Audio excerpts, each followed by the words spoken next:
తెలంగాణను అనేక కళారూపాలతోని 10 జిల్లాల నుంచి ఎక్కడికక్కడ ఉన్న స్థానికంగా ఉన్న కళారూపాలతోని ఆ పాటలతోని ఏ రకంగా అద్భుతంగా తీసుకొచ్చి ఇక్కడ ప్రతిష్ఠించుకున్నామో నిన్న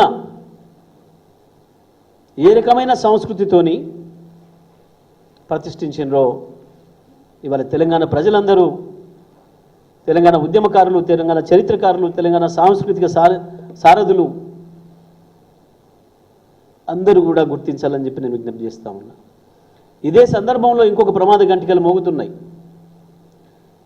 తెలంగాణ ఉద్యమం సాగుతున్న నాడు ఈ తెలంగాణ తల్లిని ప్రతిష్ఠించుకుంటున్న నాడు ఎవడైతే తుపాకీ పట్టుకొని ఎవడురా తెలంగాణ తల్లి బిడ్డలు కాల్చిస్తా అని చెప్పి తెలంగాణ ఉద్యమం మీద గురికొచ్చిండో ఇవాళ మళ్ళీ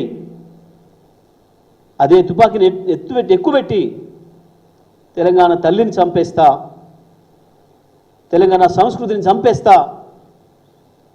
మళ్ళీ మాదైన సంస్కృతిని తీసుకొస్తా అని చెప్పి అహంకారంతో విర్రవీగుతూ చేసిన దుశ్చర్య నిన్న ఇది మీరందరూ చూసింది కనపడ్డది మీకు ఇప్పుడే స్పష్టంగా.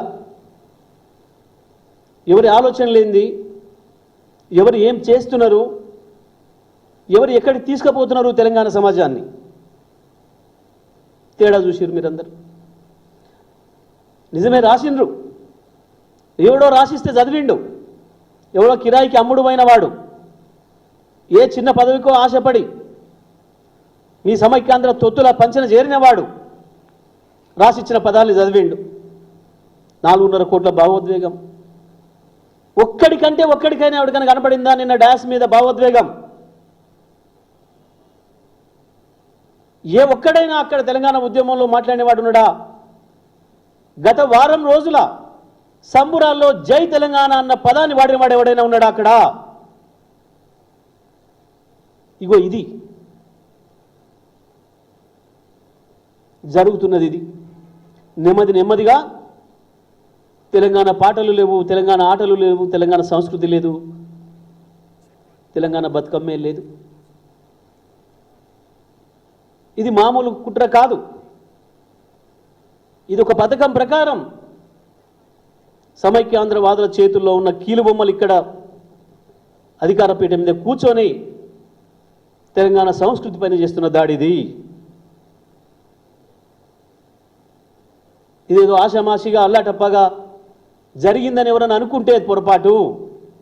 ఇప్పటికైనా దారి తప్పిన తెలంగాణ వాదులు ఎవడైనా వాడి వెనకాల చేరుంటే ఆలోచించుకోండి మళ్ళొక్కసారి. తెలంగాణ సమాజం నుంచి వేరు కావద్దు. తెలంగాణ సాంస్కృతిక వారసత్వాన్ని, తెలంగాణ చరిత్రను నిలిపి ఉంచాలనుకుంటున్న వాళ్ళు ఎవరైనా ఆ దొంగల వెంట ఉంటే ఆలోచించుకోవాలని చెప్పి నేను మరొకసారి విజ్ఞప్తి చేస్తా ఉన్నా.